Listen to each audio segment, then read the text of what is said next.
우리에게 주시는 하나님의 말씀은 창세기 4장 25절에서 26절, 5장 21절에서 32절까지 한 절씩 교독하시겠습니다. 아담이 다시 자기 아내와 동침하매 그가 아들을 낳아 그의 이름을 셋이라 하였으니 이는 하나님이 내게 가인이 죽인 아벨 대신에 다른 씨를 주셨다 함이며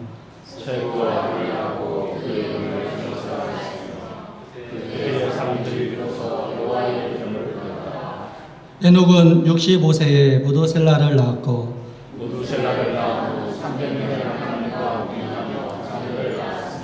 그는 365세를 살았더라.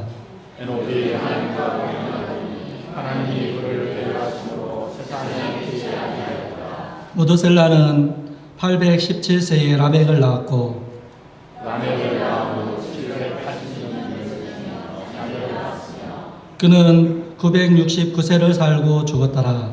라멕은 182세에 아들을 낳고 이름을 노아라 하여 이르되 여호와께서 땅을 저주하심으로 수롭게 일하는 우리를 이 아들이 안위하리라 하였더라. 라멕은 노아를 낳고 595년을 지내며 자녀를 낳았으며 그는 777세를 살고 죽었더라. 노아는 500세 된 후에 셈과 함께 야곱을 낳았더라. 아멘. 할렐루야. 오직 우리 하나님께만 영광을 올립니다. 우리 사랑하는 말씀 듣는 여러분, 우리가 예배할 때에 우리 주님께 집중하고 우리가 온전히 하나님의 은혜를 성령님의 충만함으로 경험하고 체험하시기를 주님의 이름으로 축복합니다. 오늘 설교 제목을 보면 노아, 에녹은 그냥 사람 이름만 되어 있죠. 이 노아는 아담의 10대 손입니다. 그리고 이 에녹은 아담의 7대 손이고요. 그리고 이 에노스는 아담의 3대 손입니다. 그래서 이렇게 위에서부터 이렇게 말씀을 전달하는 것이 아니라 오늘은 이 말씀을 밑에서부터 이렇게 위로 전달하도록 하겠습니다. 그리하여 하나님의 참 뜻한 바를 찾는 귀한 시간 되면 좋겠습니다. 창세기 12장 이하에 보면 아브라함을 통해서 이삭, 야곱 그리고 야곱의 12아들들을 통하여 이스라엘 민족과 국가의 탄생이라는 하나님의 이 이스라엘 민족 단위의 이 구원의 역사 이전에 원시복음, 즉 원역사라는 아담의 후손들의 역사가 창세기 1장부터 11장까지 여러분 창세기를 보면 기록되어 있는 거 아시지요? 이 지구의 인류의 역사를 여러분 잘 아는 대로 BC와 AD로 그렇게 나누지 않습니까? 이 BC는 영어로 Before Christ, 예수님 전이라는 이 약자고요. 이 AD는 라틴어 아노 도미니라는 말인데요.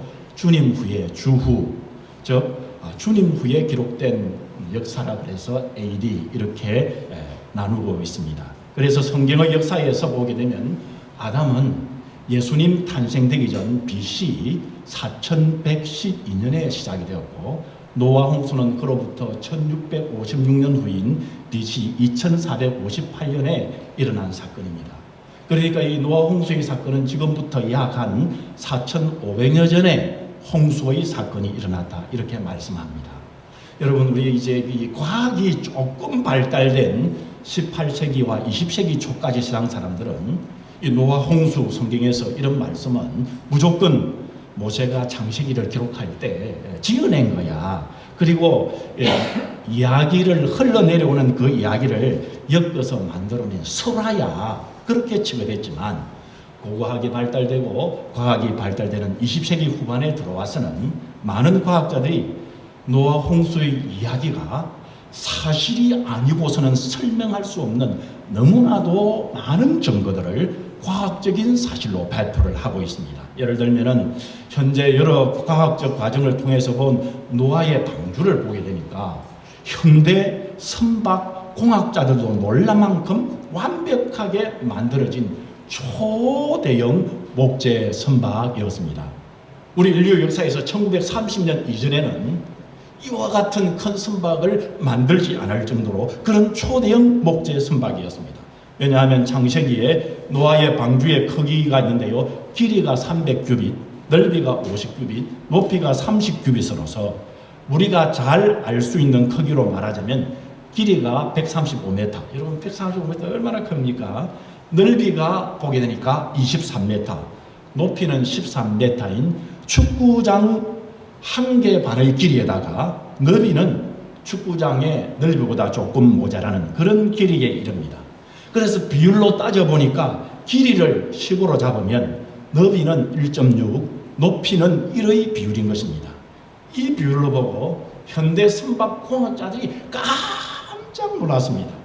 이 비율은 선박을 지을 때 이 비율은 수천 년간 선박들의 수많은 희생의 결과 가장 안정성이 뛰어난 선박 비율이라는 것이 최근에 선박공학자들을 통해서 확인된 것이기 때문입니다.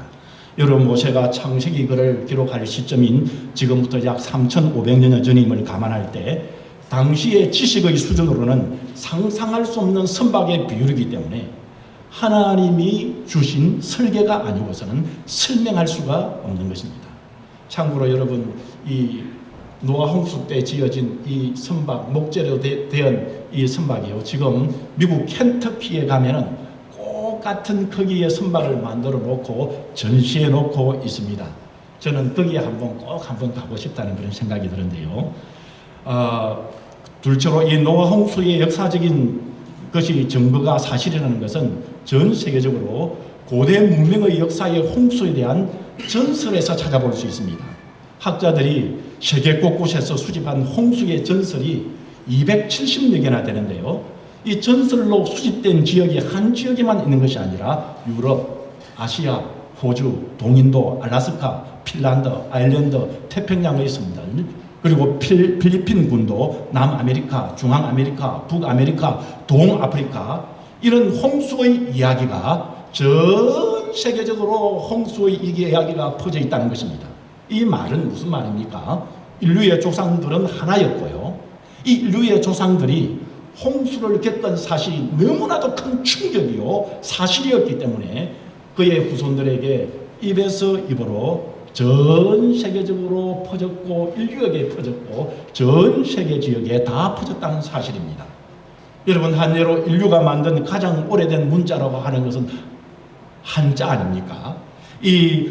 중국 사람들이 쓰는 이 한자는 서령 문자인데요. 이 서령 문자를 보게 되면 그 당시 형태와 모양을 따라 만들었거나 그 당시에 종교나 제사, 기도의 의미를 담아서 한자라는 글자가 사용되었습니다. 즉 글자 한자에 한자는 뜻을 부여해서 만든 글자인데요. 중국인들이 사용하는 서령 문자인 한자는 BC 2400년 전에 그러니까 지금부터 한 4400년 전부터 사용되어졌다고 합니다. 중국인들이 말합니다. 사람이 타는 이 배라는 배선자란 이 한문 글자를 그렇게 만들어 사용할 때 배주자라는 것을 왼쪽에 쓰고요. 이것은 평범한 배를 가리키는 모양입니다. 그리고 그 오른쪽에다는 8팔자를 쓰지 않습니까? 여러분 한문을 좀 아직 배선자 8팔자를 쓰고 그 다음에는 입구 사람의 입을 그려서 배선자라는 표현을 그렇게 사용을 했습니다. 다시 말하면 큰 배라고 글자를 만들었다는 것이죠. 지금으로부터 4400년 전이라면 성경에서 말씀하는 노아 홍수가 지나고 동쪽으로 온 노아의 후손들이 큰 배를 표현할 때 이 큰 배라는 것은 8명이 타는 것이라는 한자의 의미를 그 속에 딱 넣어둔 것이죠. 창세기 7장 13절에 보게 되면 노아의 8 식구가 방주에 들어간 것을 한문으로 배선자로 표현한 것입니다. 그 외에도 여러분 노아 홍수를 과학적인 증거로 대라면 지질 및 지형학적 증거들, 세계 인구의 통계학적 증거들 등등을 볼 때 노아 홍수는 전 지구적으로 일어난 역사적인 사실이 분명한 것입니다. 아담 후에 1656년 동안 노아 홍수 이전의 사람의 수명은요, 평균 여러분 우리가 이제 창세기를 보게 되면 원역사의 노아 홍수 이전의 평균을 912살입니다. 그렇게 이야기하면 듣고 하하 웃었다. 사람이 옛날에는 더 적게 살았는데 그게 뭔 소리고 아이고 웃었구나 하하하 이렇게 참 설하구나 설하 이렇게 소리를 여러분 합니다. 그런데 여러분 2020년에 지금부터 2년 전에 중국과 미국의 공동연구진이 수명을 5배 이상 인간의 수명을 늘릴 수 있는 방법을 발견을 했습니다. 과학자들이 노화 연구의 모델로 사용되는 예쁜 꼬마 선충, 이것이 사람의 DNA하고 가장 가깝다고 그래요. 이 예쁜 꼬마 선충의 수명을 5배를 늘리는 세포의 경로를 하기를 했답니다. 이 같은 예쁜 꼬마 선충의 수명 증가를 인해서 적용을 하게 되면 인간 수명이요 400년이 될 수 있고 500년으로 늘어나는 것에 해당한다고 과학자들이 밝혔다는 것입니다. 2020년 하버드 대학의 싱클레어 박사는 세포가 노화되면서 사람이 늙기 때문에 이 세포를 젊게 만든다면 늙는 것이 자연의 섭리가 아니라 노화는 병이다, 그렇게라고 하면서 사람은 늙지 않고 하버드 대학 싱클레어 박사는 1000년까지 사람은 살 수 있다, 이렇게 말했습니다. 그래서 여러분 잘 아는 이 구글 이 회사에서는요 많은 돈을 투자해서 지금 세포를 늙지 않게 하는 방법을 하버드 대학 싱클레어 팀을 만들어서 현재 연구하고 있습니다.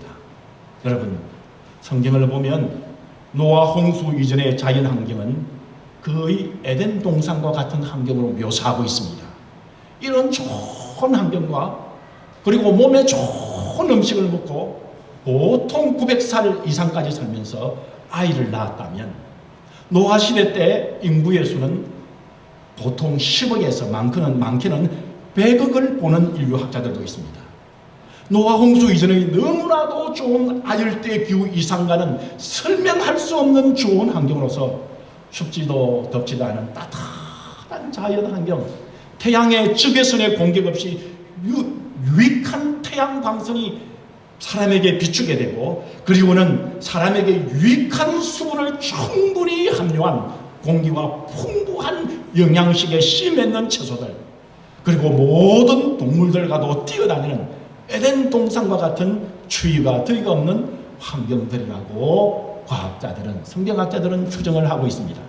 그러나 불행히도 그렇게 좋은 환경과 그렇게 오래 살 수 있는 그 속에서 900살 이상 사는 사람들이 영원히 사는 것처럼 이 사람에게 부족함이 없이 살았을 때 그만 교만하여 하나님을 잊어버리고 그들의 죄악이 넘치고 그리고 서로 다스리고 그리고 지배하면서 살육하고 죄와 더불어 살아갈 때 당시 죄악이 간영한 시대에 살았던 경건한 후손들은 한 아들의 탄생을 계기로 하나님의 안위를 간절히 소망했습니다. 그 아들이 바로 오늘 성경에서 우리가 잘 아는 노아라고 말씀합니다. 창세기 5장 29절에서는 노아의 이름에 대하여 말하기를 우리를 이 아들이 안위하리라 이렇게 말씀합니다. 여러분, 여기에서 이 안위하리는 말은 히브리어 문법을 보게 되면 반드시 안위하리라, 강조의 의미를 두고 있는 것입니다. 그러면서 경건한 사람들이 하나님의 안위하심을 강력히 바라고 있는 그 소망을 가지고 노아라는 이름을 기록하고 있습니다. 이 노아의 아버지는 람에게 아들을 낳고 노아 곧 위로와 안위의 뜻인 메시아적인 이름을 지은 것은 단지 람의 개인적인 소원이나 인간적인 통찰로 지은 것은 아니었습니다. 창세기 5장 29절에 보면 이름을 노아라고 하여 이르되 여호와께서 땅을 저주하심으로 수고롭게 일하는 우리를 이 아들이 안위하리라. 이에 대하여 여러분이 한국분 중에서 아주 구약학자에 뛰어난 세계적인 학자가 있습니다. 우리 박윤선 박사님께서는 이렇게 해석을 했습니다. 노아라는 이름은 안식을 의미한다. 그에 붙인 라멕이 그 갓난 아이를 메시아인 줄로 잘못 알고 그렇게 이름을 지었다. 곧 그 아이는 모든 인류를 저주에서 구원하여 줄 구세주라고 노아의 아버지인 라멕은 그렇게 믿었다. 여러분, 이것을 보면 인류 초창기 시대의 사람들은 창세기 3장 15절에 하나님의 원시복음의 약속인 장차 여자의 후손에서 메시아가 날 것을 강력히 소망한 것이 분명한 것을 설명하고 있는 것입니다. 창세기 6장 5절에서 7절에 보면 하나님께서 홍수 심판을 선언하신 노아의 시대에는 하나님이 사람을 창조하심을 한탄하고 후회할 정도로 완전히 타락한 시대였다고 성경은 말씀하지 아니합니까? 그러한 때에 그러나 노아는 창세기 6장 8절에 보면 은혜를 입었더라고 말씀했습니다.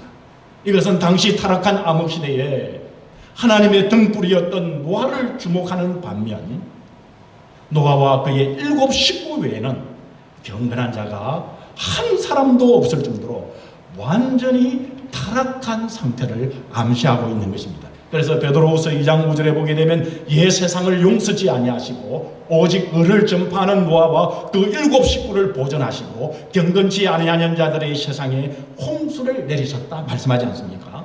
마태복음 24장 38절에 보면 우리 예수님께서 말씀하시기를 노아가 살던 시대는 홍수에 멸절되기까지 단 한 사람도 노아가 선포한 경고의 말씀을 진심으로 받아들이거나 깨달은 자가 없는 불경건한 시대였다고 말씀을 했습니다. 그러나 노아는 창세기 6장 9절에 보면 이 노아는 당시의 의인이요 당시의 완전한 자라. 그는 하나님과 동행했다 말씀하십니다. 여러분, 노아 당시에 10억 명, 그리고 많게 보는 사람은 수십억 명의 사람들이 다 하나님을 떠나고 타락되어 육신이 되어 타락했지만 노아만은 의인이요 당대의 완전한 자로서 노아가 하나님과 동행했다는 그 이유는 과연 무엇이었을까요? 이 노아만은 하나님과 동행했다는 이 말씀이 과연 그 이유는 무엇이었을까요? 오늘 본문에 나오는 셋의 계보의 아담의 7대 손인 무두셀라의 아버지인 에녹은요 65세부터 시작하여 300년 동안 하나님과 동행하는 삶을 살았으며 이 땅에서 죽임을 당하지 않고 하늘나라로 올라가셨습니다. 히브리서 11장 5절에 보게 되면 믿음으로 에녹은 죽음을 보지 않고 옮기졌으니 하나님이 그를 옮기심으로 다시 보이지 아니하였느니라. 그는 옮기기 전에 하나님을 기쁘시게 하는 자라 증거를 받았다고 말씀하고 있습니다.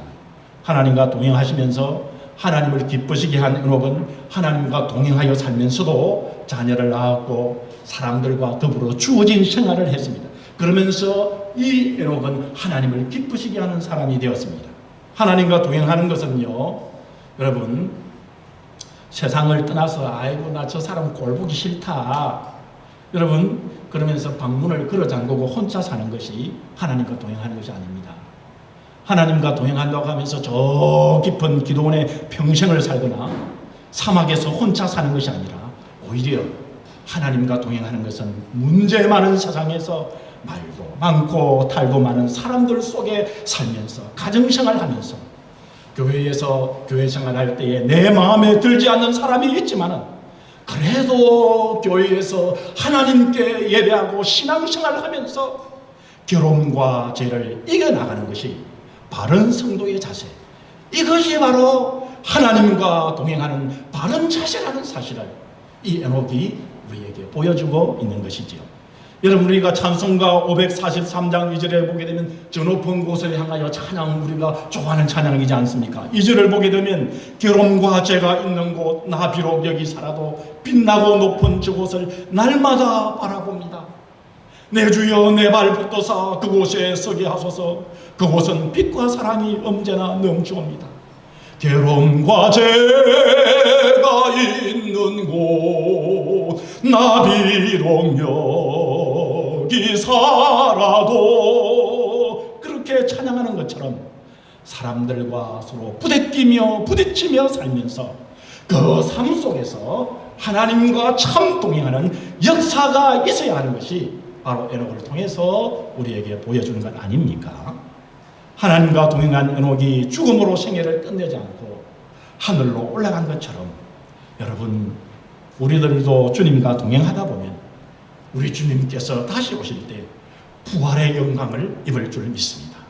고린도서 15장 51절 52절에 보게 되면 보라 내가 너희에게 비밀을 말하노니 우리가 다 잠잘 것이 아니오 마지막 나팔 순간에 홀연히 다 변화하리니 나팔 소리가 나매 죽은 자들이 썩지 아니할 것으로 다시 살아나고 우리도 변화하리라. 데살로니전서 5장 16절 17절에 보게 되면 주께서 호령과 천사장의 소리와 하나님의 나팔 소리로 친히 하늘로부터 강림하시리니 그리스도 안에서 죽은 자들이 먼저 일어나고 그 후에 우리 살아남은 자들도 그들과 함께 구름 속으로 올라와 공중에서 주를 영접하시리니 그리하여 우리가 항상 주와 함께 있으리라, 주와 함께 동행하리라 말씀했습니다. 오늘 우리 살아남은 사람 우리 성도들도 에녹처럼 끌어올려져서 공중에서 주님을 영접하는 성도들이 오늘 우리 교회 말씀 중에 있을 줄 믿습니다. 여러분, 성경에 등장하는 수많은 분들 가운데 하나님과 동행하였다고 기록된 분을 오늘 우리 말씀에서 에녹과 노아라고 말씀합니다. 여러분, 어떻게 이 에녹과 노아가 당대의 의인이라고 하나님께 인정을 받고, 에녹은 보게 되니까 산책으로 하나님 앞에 부붕 그렇게 올라가고, 노아는 수십억의 인구들이 다 멸망하는 가운데서도 그의 가족만 과연 구원을 받을 수 있었을까요? 여러분, 오늘 본문에 보게 되면 이 에노스는 비로소 여호와의 이름을 부르다라는 이름의 뜻을 가진 아담의 3대 손의 셋의 아들입니다. 여러분, 이 에노스는 아담과요 695년 함께 살았고요, 그리고 노아와는 84년 동안 동시대에 살은 사람입니다. 이 에노스의 나이 752살 때에 에녹의 성천을 목격했으며 누가복음에 보면 예수님의 족보에 기록되어 나오는 인물입니다. 여러분이 에노스의 이름의 어원은 히브리어로 아나스인데요, 깨지기 쉽다, 약하다라는 뜻을 가지고 있습니다. 인간이 전적한 무력한 존재임을 의미하는 것입니다. 이 에노스의 아버지 셋은 그 삶 가운데 세게 밀려오는 지악의 물길로 말미암아 이제 여호와를 찾지 아니하고서는 지악의 물결 때문에 도저히 일상을 살아갈 수 없다, 죄의 유혹을 도저히 이기며 살 수 없는 무력한 존재임을 절실히 인식했습니다. 그래서 그의 아들을 그의 신앙의 고백을 쫓아서 에노스라 짓게 된 것이죠. 여러분, 오늘 본문 창세기 4장 26절에 셋이 자기 아들을 낳고 비로소 여호와의 이름을 불렀다, 이렇게 말씀하시죠. 이 말은 하나님과 인격적인 관계가 시작되었음을 강조합니다. 여러분, 특별히 성경에 보게 되면 사람이 하나님의 이름을 부르는 때에 구원과 직결되는 중대한 말씀을 여러분 그렇게 하고 있습니다. 그렇기 때문에 여호와의 이름을 부르기 시작했다는 것은 하나님과 인간 사이에 적극적인 사귐이 시작되었습니다. 그래서 여기서 히브리어로 부르다는 카라라는 것은 선포하다, 외치다라는 뜻으로 여호와의 이름을 알리는 것을 의미합니다. 비로소 에노스 시대에 참 예배가 확립되고 바르게 세워짐으로써 많은 사람들에게 여호와의 이름을 전파하고 알렸다는 말씀인 것입니다. 또 한편 창세기 4장 26절에 보면 여호와의 이름을 불렀다는 말은 쉽게 말해서 이제는 공식적으로 예배가 시작되었다는 뜻이 포함되어 있는 것입니다. 성경 표준 번역 세 번역을 보게 되면 셋도 아들을 낳고 아이의 이름을 에노스라 하였다. 그때에 비로소 사람들이 주님의 이름을 불러 예배하기 시작했다라고 말씀하고 있습니다. 이것은 아담 이후에 235년 만에 처음 드린 첫 제사를 뜻하는 것은 아닙니다. 여러분, 우리가 성경을 보면 가인과 아벨도 제사가 드린 것으로 보아 이미 제사를 드린 지는 오래되었습니다. 비로소 여호와의 이름을 불렀다는 것은 하나님을 올바르게 섬기기 위한 규칙적인 예배의 생활을 시작하게 되었다는 말씀인 것입니다. 당시에 여러분 가인의 후손들이 성경에 기록된 대로 쭉 보게 되면 이 가인의 후손들은 교만하여 스스로의 힘으로 모든 것을 해결하게 하고, 그들은 세속의 세상 문화에 심취했었고, 경건한 셋의 후손들은 하나님 앞에 겸손히 나아가 그분과 교제하는 규칙적인 예배의 생활을 세워나갔던 것입니다. 하나님께 예배하는 제사인 번제, 소제, 화목제, 속건제, 속죄제를 하나님께서 받으시는 제사로 기록하고 가르쳐준 모세는 시편 90편에서 이렇게 노래했습니다. 주께서 사람을 티끌로 돌아가게 하시고 말씀하시기를 너희 인생은 돌아가라 하셨사오니 라고 했습니다. 이게 여러분 모세가 사람이라고 할 때 사람이라는 이 히브리어를 에노스라고 표현을 합니다. 여러분, 에노스는 무슨 말이라고 그랬습니까? 이 에노스라는 말은 인간은 본질적으로 유약한 존재이며, 따라서 우리 인간은 하나님을 절대적으로 의존할 수밖에 없는 존재임을 인정할 때 참다운 예배를 할 수 있음을 모세는 시편 90편에서 한 번 더 강조하고 있는 것입니다. 모든 인간의 이름은 에노스입니다. 여러분, 우리 모든 인간은 하나님께 의존해야만 되는 존재입니다. 우리 인간은 부서지기 쉬운 존재입니다. 티끌 같은 존재로서 결국에는 하나님께 돌아가는 우리의 존재들입니다. 결국에는 죽는 존재입니다. 이런 에노서 그 이름의 뜻처럼 우리 인간들은 아주 연약하여 날마다 우리 인간들이 너네 할 것 없이 시험에 빠지고 유혹에 빠지기 쉽고 언제든지 죄에 꼼짝 못하는 무능력한 존재들입니다. 여러분, 그것을 증명하기 쉽지요? 여러분, 이것을 증명하기 쉽습니다. 그것은 바로 오늘 바로 저와 여러분들이 바로 연약하지 않습니다. 오늘 바로 저와 여러분들이 날마다 시험과 유혹에 빠지기 쉽고 언제든지 죄에 대하여 꼼짝 못하는 무능력한 존재들이고 또 때로는 그리하여 깨어지기 쉬운 존재들 아닙니까? 그것을 어쩌면 오늘 우리는 매일매일 경험하고 있는 것 아닙니까? 이에 에노스 시대에 경건한 사람들은 이 사실을 알고 하나님의 이름을 찾고 하나님의 이름을 부르짖는 일, 곧 규칙적으로 예배드리는 일에 전심전력을 다했습니다. 우리 인간은 죄와 사망의 짐에서 눌려있는 연약한 존재임을 그들은 온몸으로 체험하고는 하나님께 부르짖고 하나님께 도움을 구하였던 것입니다. 여러분, 어떻게 에녹과 노아가 당대의 의인이라고 하나님께 인정을 받고 에녹은 산채로 하늘나라에 올라가고 노아는 수십억의 인구들이 다 물에 멸망하는 가운데서 그의 가족들만 구원받을 수 있었던 것입니까? 그 해답은 바로 오늘 본문의 에노스에서 찾을 수 있습니다. 에노스 아버지의 셋은 죄악의 물기로 말미암아 깨질 수밖에 없는 이 인간의 나약함, 하나님을 찾지 아니하고서는 살 수 없는 이 세상의 유혹을 이길 수 없는 인간의 무력한 존재임을 절실히 깨닫고 이제는 여호와의 이름을 자신도 부르면서 그의 후손들이 제발 하나님의 이름을 부르고 그의 후손들이 규칙적으로 제발 하나님 앞에 예배하고 하나님과 인격적인 관계를 바란 것이 에녹과 노아에게까지 전달된 것임을 오늘 본문에서 우리는 에노스의 이름의 뜻에서 전달된 생생하고 명백한 증거인 것입니다. 여러분, 오늘 이 시대가 노아와의 때와 같이 자기 잘난 맛에 살지 않습니다. 오늘 이 시대가 자기 뜻대로 사는 세상 아닙니까? 그러므로서 오늘 이 시대가 자기 교만이 가득한 시대이지 않습니까? 이런 이 세상에서 어떻게 에녹처럼 노아와 그의 가족처럼 멸망하지 않고 우리 교회 성도들이 여러분 구원받을 수 있는 것입니까? 여러분, 그때에 말씀으로 돌아가십시다. 그때에 여러분 한 이름을 기억하십시다. 이 이름이 바로 에노스입니다. 이 에노스를 기억하십시다. 그래서 어찌됐든지 우리 말씀의 성도들은 하나님께 도움을 부르짖는 성도들, 우리가 주님께 예배드리러 나와서 이 예배드리는 이 단 한 시간만큼은 다른 것 생각하지 않고 하나님께 예배하는 데 집중하는 우리 말씀교회와 우리 말씀교회 가정들 개인들이 될 때 하나님께서 동행케 하시는 은혜가 있을 줄 믿습니다.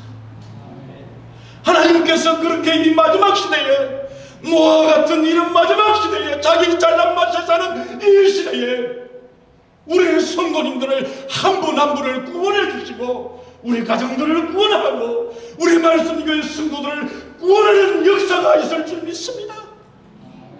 이 에노스를 기억하십시다.